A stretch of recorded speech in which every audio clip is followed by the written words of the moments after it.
오늘도 주의 은혜 보좌 앞에 나오신 여러분들을 환영하며 축복합니다. 아멘. 부른 찬양이 지금 계속 묵상하고 있는 로마서와 거의 동일한 내용이라서 이 찬양을 선곡해 보았습니다. 지난 시간 우리가 계속해서 믿음으로 어렵게 된 사람은 어떤 삶을 살 것인가, 하나님과 화평을 누린다, 또 은혜에 쓰이게 되어진다, 혼란과 시험 가운데서도 그것을 즐거워하며 누린다, 즉 즐긴다라는 의미의 말씀을 계속 보고 있습니다. 지난주에 그래서 혼란과 시험을 즐기는 성도라는 제목으로 우리가 말씀을 나누었죠. 힘드셨죠? 고통스러우셨죠? 안 되는 걸 하려고 하니까 더 힘드셨죠? 남편이 말을 듣나? 아내가 나와 소통이 되나? 새끼들이 제대로 말 듣나? 함께하고 있는 일하는 사람들이 쏙쏙이지. 이것도 고통이 환란이잖아요. 시험이잖아요. 그것도 즐긴다면 그 즐김이 나에게 힘을 주었던 그 사람으로 향하여서 그 대상자가 변화되는 놀라운 역사가 있을 줄 믿습니다. 네. 그런 은혜가 우리 가운데 매일매일 삶의 자리에서 있게 되면 얼마나 좋겠습니까? 어쨌든 혼란과 시험을 즐기지도 못하겠지만 시험 가운데서 또 즐거워하지도 못하겠지만 어쨌든 한 주 동안 수고 억수로 하셨습니다. 그리고 그 수고로움을 안고 하나님 은혜 보좌 앞으로 나온 여러분들을 마음 다하여서 환영하면서 축복을 전합니다. 사랑합니다. 사랑합니다. 오늘 본문 이렇게 시작합니다. 5절에 보시면 소망이 우리를 부끄럽게 하지 아니함은 우리에게 주신 성령으로 말미암아 하나님의 사랑이 우리 마음에 부은 바 되었다 말씀하죠. 바울은 성도들이 가지고 있는 소망, 즉 하나님 나라에 대한 소망이 우리를 부끄럽게 하지 않는다, 즉 실망시키지 않는다라고 말씀합니다. 성도들은 이 땅에서 환난과 박해를 당하고 또 멸시와 천대를 받을 수도 있습니다. 그 크기의 강도는 다르겠지만 다 받게 되죠. 그러나 우리 성도들은 하나님 나라의 그 영광에 참여할 소망을 갖고 있기 때문에 그 시민된 것을 어떻게 해요? 자랑해야 되겠죠. 그것을 하나님의 백성된, 즉 예수 믿는 것을 부끄러워하지 않아야 된다는 것입니다. 성도들은 내가 하나님의 자녀가 되었다는 그 사실 앞에 자랑스러워하고 또한 그 하나님의 사랑 앞에 감격하는 모습으로 사는 것이 바로 우리가 보여야 할 신앙의 자세라는 거죠. 우리 성도들이 가진 그 하나님 나라에 있는 소망은 결코 여러분 좌절될까요? 좌절되지 않습니다. 이 소망은 누가 약속하신 것입니까? 하나님께서 약속하신 것이기 때문에 반드시 이루어질 수 있다는 사실이죠. 그러므로 이 소망을 가진 성도들은 당당하게 우리 삶의 자리를 살아갈 줄 믿습니다. 아멘. 바울은 우리에게 주신 성령을 통해서 하나님의 사랑이 우리 마음에 쏟아 부어진 바 되었다라고 말씀하고 있죠. 우리가 소망 안에서 당당하게 살아갈 수 있는 첫째 이유가 하나님께서 성령을 통해서 우리에게 당신의 사랑을 부어주셨다는 거예요. 하나님의 사랑, 나를 향한, 우리를 향한 하나님의 결정적이고 뜨거운 그 사랑을 의미합니다. 우리는 하나님을 사랑하다가 어때요? 계속 사랑합니까? 힘들면 잠시 그 사랑을 내려놓기도 하죠. 그리고 그 사랑을 잊어버리고 살아갈 때도 있습니다. 하지만 하나님은 우리를 향한 그 사랑은 변함이 없다는 거죠. 야, 나 너 사랑해 말씀하셨다면 그 약속을 이루기까지 참고 인내하면서 사랑을 놓아버린 그 하나님의 자녀가 다시금 사랑을 붙들기까지 기다리고 계시다는 것입니다. 그러므로 우리는 그 하나님의 기다리심, 하나님이 지금도 나를 향해서 그 사랑의 은혜를 베푸기를 간절히 원하시는 그 하나님의 손길 앞에서 감사할 수밖에 없는 거죠. 어떻습니까? 감사가 많던가요? 짜증이 많던가요? 아니면 죽겠다 이 소리가 많던가요? 우리 말하면 죽겠다는 소리 많이 하죠. 우리는 이 약속을 가지고 소망하는 사람들이기 때문에 결코 실망하지 않을 줄 믿습니다. 네. 바울은 하나님의 사랑이 우리 마음에 어떻게 됐다고요? 부원바 되었다라고 말합니다. 제가 옛날에 안식년을 맞이하면서 제 모친과 함께 캐나다를 갔다 왔죠. 그때 오래 살려고 나이야 가라 하러 폭포에 갔습니다.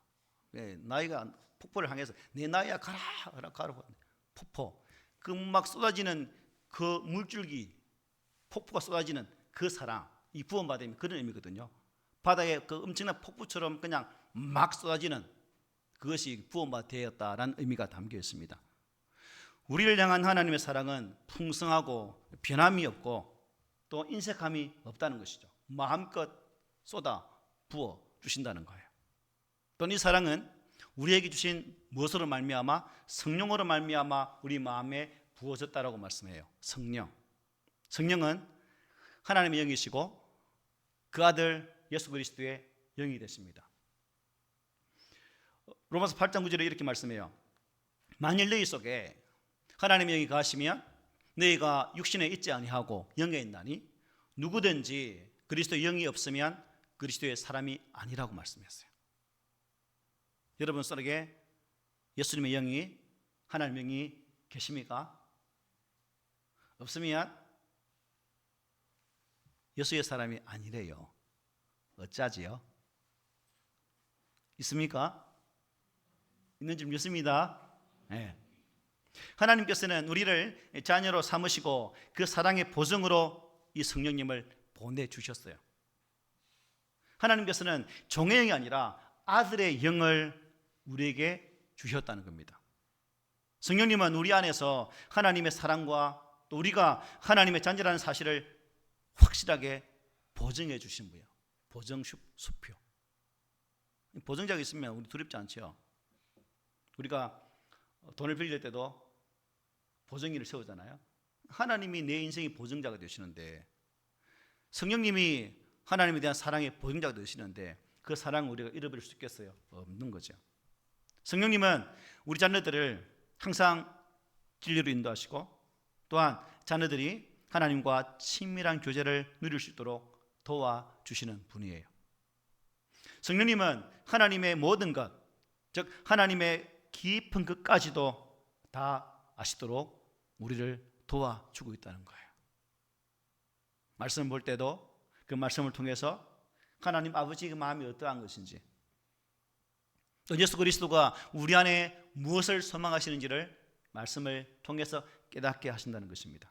그러므로 성령을 받은 자녀들은 어떠한 환난 속에서도 이 하나님의 사랑을 믿고 당당하게 살아갈 수 있는 것이죠. 어깨 펴시고 상삶 가운데서 당당하게 좀 살아갔으면 좋겠습니다. 죽을스럽게 이렇게 살지 말고. 아시겠습니까? 저는 이제 일주일 내내 주로 교회 많잖아요. 교회 집에서 그냥 반바지 입고 반팔 입고 그냥 자연스럽게 아주 자유스럽게 자유를 누리고 있는데 저는 이제 여러분보다 덜 부딪히죠. 그죠? 저는 교회만 있으니까. 여러분들은 현장에 나가서 싸우는 주위의 군사들입니다. 얼마나 치열하겠어요. 그걸 생각하면 참 내 팔자가 참 편한 팔자다 라는 생각도 간혹 들어요. 아침이 일찍 일어나야 되는 그런 팔자지만 그래도 여러분보다는 훨씬 더 편안하다. 죄송합니다. 편안해서. 어쨌든 제가 왜 이 말씀드리냐면 그럴지라도 십자가의 군사, 그 십자가의 군사는 대장 대신 누구를 앞세우는 거예요? 예수 그리스도를 앞세우잖아요. 그리고 그 대장 대신 예수님께서는 이미 그 영적 싸움에서 지셨나요? 이기셨나요? 사망문세 이기셨어요. 그러므로 우리는 그 현장에서 뭐 하는 거예요? 지난 시간에도 말했지만 누리면 되는 거예요. 그래서 누리면 되니까 당당하게 살았으면 좋겠습니다. 그리고 하나님께서는 우리가 아직 당신을 알지 못할 때 한없는 사랑을 우리에게 쏟아 부어 주셨어요. 6절에 이렇게 말씀하죠. 우리 함께 읽어봅시다. 시작. 우리가 아직 연약할 때에 기약대로 그리스도께서 경건하지 않은 자를 위하여 죽으셨도다. 아멘. 여기서 보니까 연약할 때라는 말은 도움받을 수 없는, 도무지 소망이 없는, 그야말로 가망이 없는, 헤어날 수 있는 구멍이 전혀 없는 그런 의미 다 담겨 있습니다. 예수 그리스도를 만나기 전에 우리들의 모습이죠. 모든 인류는 다 그렇다는 거죠. 스스로 어떠한 구원의 단서도, 구원의 어떠한 조그만한 그 여력도 찾아볼 수 없는 영원한 죄 가운데서 사망 가운데 살 수밖에 없는 그런 자였다는 거죠. 소망도 없고 힘도 없고 완전히 앞뒤 동서남북 사방팔방 다 막혀있는 그러한 상황이었다는 겁니다. 또한 예수 그리스도의 그 십자가의 죽으심을 통해서 쏟아 부어진 하나님의 사랑을 받을 자격과 가치도 전혀 없었던 우리들이었다는 거예요. 인정하십니까? 네. 육체의 욕심을 따라서 살았던 모든 인류는 어떻게 될까요? 인생이 욕심을 따라 살면 이런 결과를 맞습니다. 바울은 에베소 2장에서 이렇게 말씀해요. 전에는 우리도 다 그 가운데에서 우리 육체의 욕심을 따라 지내며 육체와 마음이 원하는 것을 하여 다른 이들과 같이 본질상 진노의 자녀였더니라고 말합니다. 어쩔 수 없는 영원한 진노의 자녀였다는 겁니다. 이 말씀대로 하나님의 진노 아래에서 벗어날 수 없는 그런 자인 것을 우리는 스스로를 자인해야 되겠죠. 그런데 이사야 7장 14절에 이렇게 말합니다. 그러므로 주께서 친히 징조로 너희에게 주실 것이라. 보라, 처녀가 잉태하여 아들을 낳을 것이요 그 이름을 임마누엘이라 하리라 말씀하셨어요. 약속이죠. 이렇게 약속하신 하나님께서는 당신의 때가 이르자 약속대로 아들을 우리 인간에게 보내주셨습니다. 그리고 도무지 구원받을 자격도 없는 경건하지 않은 인류의 죄와 허물을 홀로 지시고 십자가에 달려 그 아들을 죽게 하셨습니다. 그렇게 인류를 향한 당신의 사랑을 마음껏 쏟아 부어 주신 거죠. 또 우리가 아직 죄인 되었을 때는 어떻게 해요? 한없는 당신 사랑을 쏟아 부어 주셨습니다. 8절이죠. 우리 8절 읽어봅시다. 시작. 우리가 아직 죄인 되었을 때에 그리스도께서 우리를 위하여 죽으심으로 하나님께서 우리에 대한 자기의 사랑을 확정하셨느니라. 아멘. 말하자면 죄인을 위한 하나님, 즉 예수님의 십자가 대속 사건이 하나님의 사랑을 입증하는 결정적인 증거다 하는 것입니다. 우리가 범죄 수사를 보면 범인을 잡기 위해서는 뭐가 필요해요? 알리바이나 결정적인 증거가 필요하죠. 바로 십자가 대속의 은혜가 그런 결정적인 증거란, 하나님의 사랑의 증거라는 것입니다. 우리가 살고 있는 삶의 자리에서 말하는 이 사랑합니다 라고 말하면 어떻게 해요? 즉 우리가 말하는 사랑은 좀 추상적이죠. 잘 보이지가 않습니다. 강인아 너 사랑해 라는데 그래 목사님 나를 어떻게 사랑하는데요? 보여주십시오. 이 사랑이 볼 수가 없는 거죠. 그런데 우리 사람의 사랑은 이렇게 말은 하지만 볼 수도 없고 만질 수 없는 그야말로 추상적인 그런 의미가 담겨 있지만 하나님의 사랑은 그런 추상적인 사랑이 아니라는 거죠. 밝히 보여준 우리 눈에 분명하게 나타나게 하신 실증적인 사랑이라는 거예요. 그게 뭐예요? 십자가의 죽으심이죠. 하나님은 그 십자가 죽으심을 통해서 우리에게 이러한 분명한 사랑을 보여주셨다는 겁니다. 그러므로 지금은 우리가 눈으로는 볼 수 없지만 기록되어진 하나님의 이 말씀 안에서 하나님 사랑을 깨닫고 또 그 사랑 안에서 우리에게 주신 하나님의 그 사랑을 확인하고 확증하고, 그러므로 나를 향한 하나님의 구원의 은혜가 흔들리지 않는 그런 삶을 살아갈 수 있는 우리가 되어야 된다는 사실입니다. 7절 보십시오. 의인을 위하여 죽는 자가 쉽지 않고 선인을 위하여 용감히 죽는 자가 혹 있다라고 말합니다. 이 말은 간혹 드물지만 어려운 자를 대신해 죽는 사람이 있다는 말입니까? 없다는 말입니까? 있다는 거죠. 뭐 우리나라 역사를 보더라도 독립운동하신 분들 가정도 생각하지 않고 그냥 대한 독립을 위해서, 나라를 위해서 기꺼이 목숨을 던진 분이 얼마나 많습니까? 또 전쟁터에서 던져진 수류탄에 같은 동료의 죽음을 지키기 위해서, 생명 지키기 위해서 폭탄을 안고 죽는 그런 분들 많죠. 그래서 그런 분들은 우리가 어떻게 합니까? 칭송하잖아요. 그런데 죄인을 위해서 죽는 자가 있을까요? 죄인을 위해 죽는 자, 죄인을 위해 목숨을 버린다면 그 목숨은 너무나 아깝잖아요. 그래서 사람들은 죄인을 위해 죽지 않고 어떻게 하면 죄인을 위해서는 손가락질을 합니다. 이게 우리 살아가는 삶의 자리의 모습이죠. 은혜를 위해 죽는 일은 쉽지 않게 일어날 수 있지만 죄인을 위해서는 죽을 수가 없다는 겁니다. 그러나 우리가 아직 죄인 되었을 때에 하나님은 예수 그리스도를 통해서 당신 아들을 죽게 하셨다는 겁니다. 내가 죄인인데 하나님은 당신 아들을 죽게 하셨다는 거예요. 여러분, 예수님은 어떤 분이십니까? 여러분의 삶에 있어서 이 예수 그리스도는 어떤 분이십니까? 성경은 증가합니다. 무지하신 죄가 없는 하나님의 아들이라고. 그분은 하나님의 영과, 즉 하나님과 본체이신 분이라고 말합니다. 전지전능하신 분이라고 말합니다. 무소부지하신 분이라고 성경은 말씀하죠. 그런데 그 전능하신 하나님이, 성자 하나님께서 죄인인 나를 위해서 죽어 주셨다는 거예요. 우리가 봤던 것처럼 6절에 보면 우리가 아직 연약할 때에 기약대로 그리스도께서 경건하지 않은 자를 위해 죽으셨다.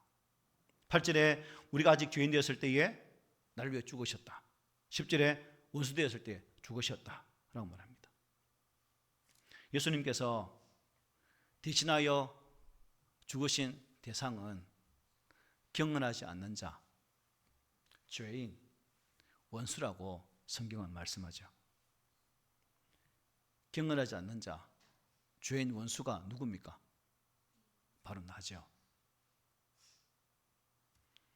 연약하여서 경건하지 못했던 나를 위해서, 죄 가운데 빠져있는 나를 위해서, 하나님께서 원하시는 그 방향대로 살지 못하고 원수된 짓만 골라 하던 나를 위해서 그 예수님께서 죽어 주셨다는 겁니다. 저와 여러분들이 이 은혜와 사랑을 깨닫는다면, 우리 예수 그리스도의 대속의 거룩한 죽으심, 한목제물 되심의 은혜를 우리가 깨닫게 된다면 우리의 신앙이 무덤덤함으로 아무 감격도 없고 그야말로 무지의 신앙생활을 한다는 것은 하나님 앞에 실로 부끄러운 모습이죠. 그러므로 예수 믿는 사람들은 무지의 삶을 사는 사람이 아니라 나의 삶을 통해서 냄새가 나야 됩니다. 예수 그리스도의 향기로 살아가야 됩니다. 세상을 향해서 그리스도의 편지들로 살아가야 되는 거예요. 우리 각 심령들은 하나님께서 세상을 향해 보내신 사랑의 편지입니다. 여러분이 사랑의 편지라니까요.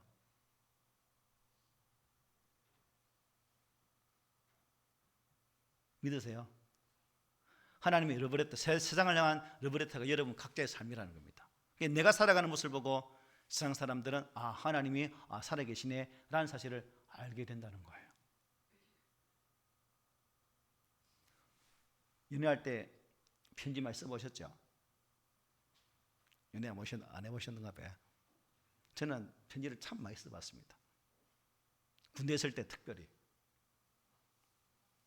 우리 재무부 장관께는 미안하지만 편지를 아주 많이 주고받았던 적이 있습니다. 그 편지가 바로 우리들이라는 겁니다. 하나님은 결정적인 증거를 예수 그리스도 안에서 우리에게 보여주셨습니다. 그러므로 믿음의 삶이란 그저 편안하고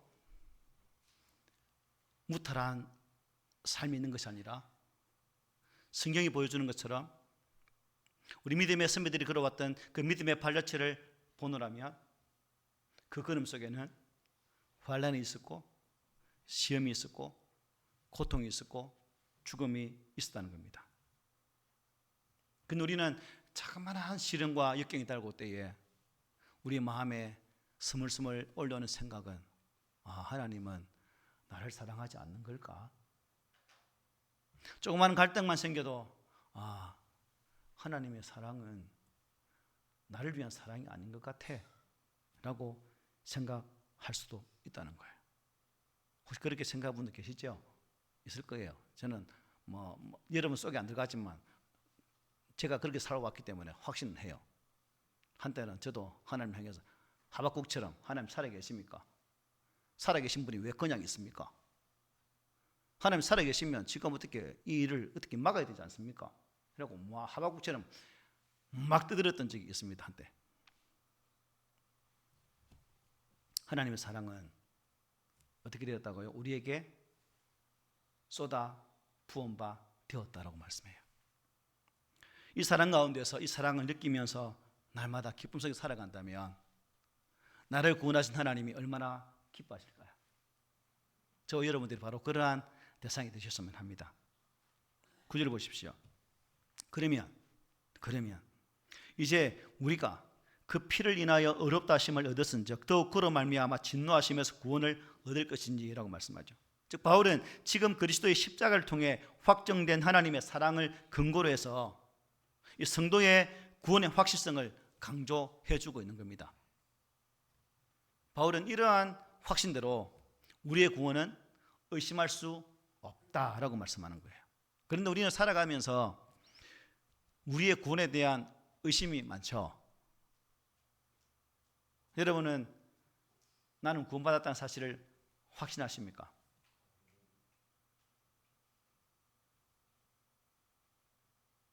대답 안 하시는 분들은 확신 안 한단 말이거든요.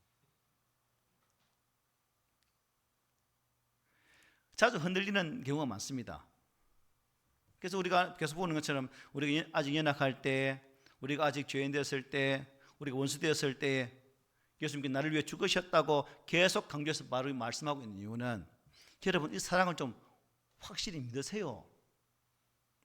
믿음대로 구원받은 자의 그 확신을 좀 가지세요 라는 의미에서 계속 이 말씀을 주고 있는 겁니다. 나는 전혀 소망이 없지만 하나님의 사랑을 받을 만한 가치 또한 전혀 없지만 하나님 원수된 그런 상태였지만 하나님은 나를 사랑해 주셨습니다. 당신 아들을 이 땅에 보내셔서 죽게 하심으로 나 너 사랑해 사실을 확정해 주셨다는 겁니다.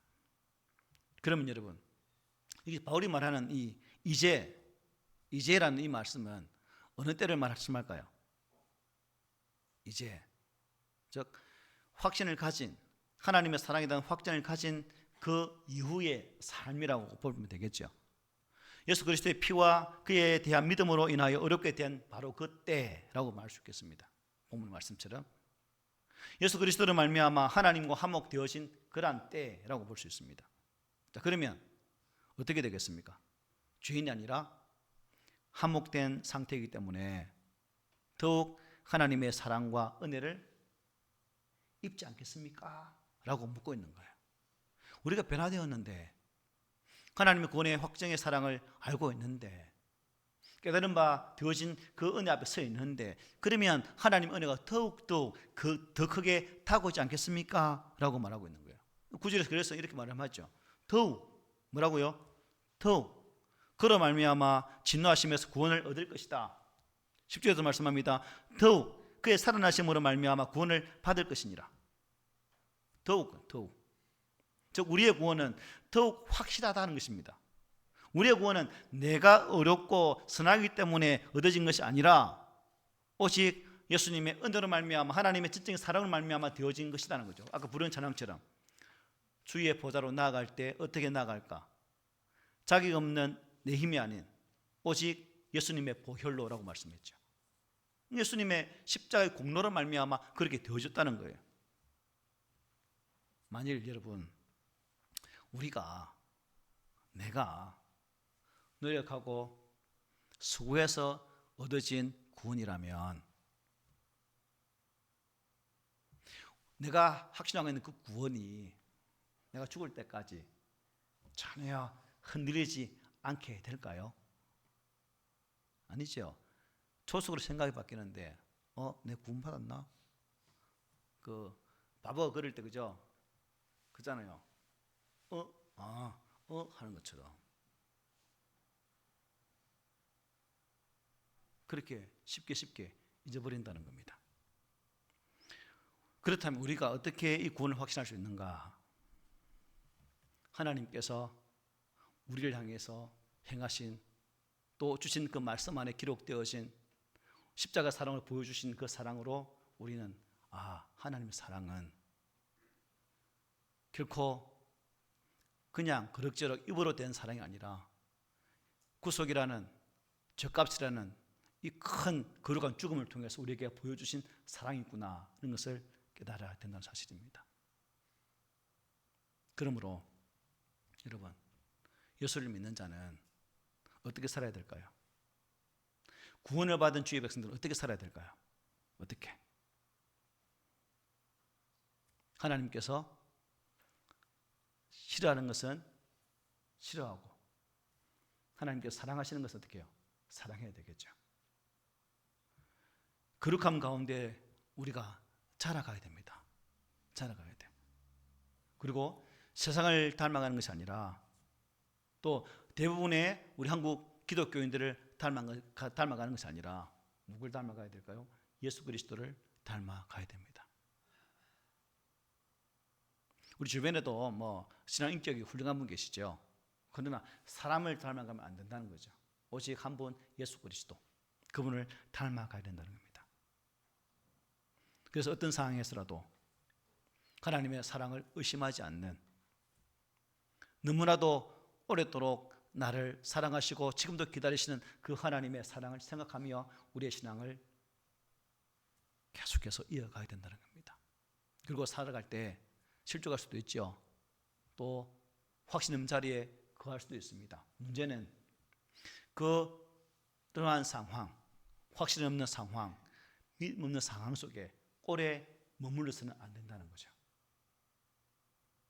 그 좋지 않은 자리에서 하나님 싫어하는 자리에서 빨리 나와서 하나님 은혜 보좌 앞으로 담비 나갈 수 있는 그러한 믿음이 우리에게 있어야 된다는 것입니다. 내가 연약할 때, 경건하지 아니할 때, 죄인 되었을 때에, 원수 되었을 때에 죽어주신 그 주님의 크신 사랑과 은혜를 기억하면서 우리 주님은 그 십자가의 죽으심으로 당신에게 주어진 모든 잔을 다 마셨습니다. 한 방울도 남김없이. 십자가의 사랑으로 우리에게 친히 나 너 사랑해라고 보여주셨습니다. 그러므로 우리는 이러한 사랑 앞에 분명한 확신을 가지고 하나님의 거룩한 사랑 앞에 온전히 믿음의 신뢰함으로 나아갈 수 있는 그런 모습이 우리 가운데 있어야 되겠죠. 여러분, 철없는 아이가 부모의 사랑을 잘 알까요? 잘 몰라요.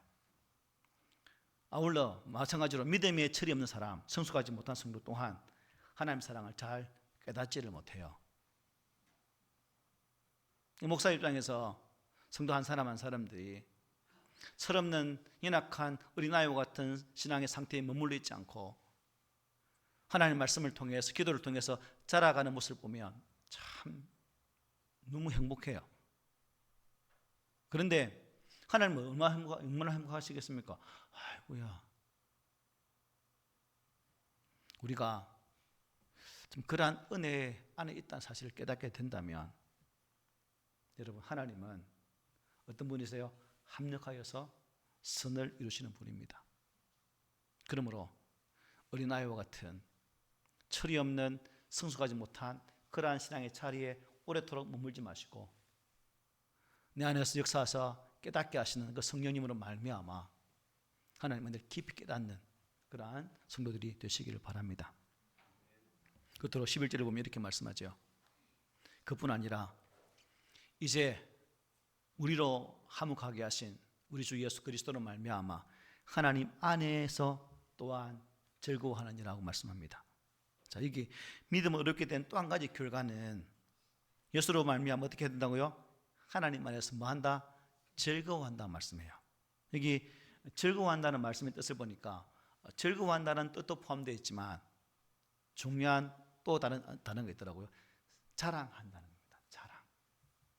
유대인들은 무엇을 자랑했습니까? 자신의 할례받음과 또한 율법을 가진 자로서 우리는 하나님의 특별한 선민이라는 것을 자랑했습니다. 이방인들, 로마인들은 자신들이 가진 지혜와 명철과 부를 자랑했습니다. 그렇다면 오늘 예수 믿는 자인 나는, 우리들은 무엇을 자랑해야 될 것인가? 말씀처럼 하나님과 화목하게 된 것을 자랑해야 되겠죠. 하나님이 내 인생의 주인 되심을 자랑해야 되겠죠. 성도들의 자랑과 기쁨의 근거는 누굴까요? 예수님이십니다. 맞습니까? 예. 우리의 구원을 완성하신 하나님이 우리의 믿음의 근거가 되신다는 거예요. 그러므로 성도들은 장차 그리스도의 부활과 영광에 참여할 것을 확신해야 됩니다. 또한 성도들은 하나님 안에서 즐거워하며 기뻐해야 됩니다. 우리의 신앙이 정상인지 비정상인지, 성장한 것인지 아니면 미숙한 상태에 머물리는지, 이 기준을 볼 수 있는 부분이 뭔지 아십니까? 판단할 수 있는 기준이 뭔가 아십니까? 기쁨이에요. 기쁨. 뭐라고요? 기쁨이요. 그래서 찬양이 있죠. 오, 이 기쁨 주님 주신 것, 오, 이 기쁨 주님 주신 것, 오, 이 기쁨 주님 주신 것, 주께 영광 할렐루야, 주만 찬양해. 이 기쁨, 이 기쁨하다는 찬양이 있잖아요. 이 기뻐하는 모습이 내 가운데 있으면 저분이 참으로 예수 그리스도 안에서 하나님 화목되어진 그 기쁨을 가진 성도구나 하는 것을 확인하게 된다는 겁니다. 너는 왜 항상 웃니? 슬퍼도 눈물 나도. 남들은 모를 거야. 왠지 좋아? 나는 좋아. 왜요? 예수님의 은혜 때문에. 이러한 기쁨이 나의 삶 가운데 차고 넘쳐야 된다는 사실입니다. 여러분, 오늘 본문은 비록 내가 연약하여 죄 가운데 있었지만, 죄인으로서 영원 하나님과 구별되어진, 즉 하나님 화목할 수 없는 그런 상태에 빠져 있었지만, 하나님께서 미워하시는 원수된 상태에 머물러 있었지만, 하나님은 예수 그리스도를 통해서 우리를 구원하시고 당신과 화목한 관계에 세우시고 기쁨으로 세워주셨습니다. 그렇다면 저와 여러분들이 할 것이 뭐가 있습니까? 하나님 나라를 소망하는 가운데 오늘 말씀처럼 뭐 한다고요? 즐거워하는 것이 저와 여러분들이 가져야 할 신앙의 자세라는 것입니다. 지난주도 마찬가지고 오늘도 마찬가지지만 녹록하지 않는 삶의 자리에서 즐거워한다는 것은 쉽지 않습니다. 왜? 내가 하려고 하면 힘들죠. 그러나 무엇이라고요? 하나님의 영, 아들의 영이 누구 안에 있는가요? 내 안에 있어요. 그분의 힘을 의지할 때 이 즐거움의 삶을 살아갈 수가 있다는 사실입니다. 이번 한 주간도 내 안에서 임재하시면서 나와 동행하시는 그 주로 말미암아 소망 중에 즐거워하시고 환난 중에서도 기뻐하고 즐거워할 수 있는 그러한 우리 교회 성도들이 되시기를 오늘 말씀으로 부탁을 드립니다. 아멘.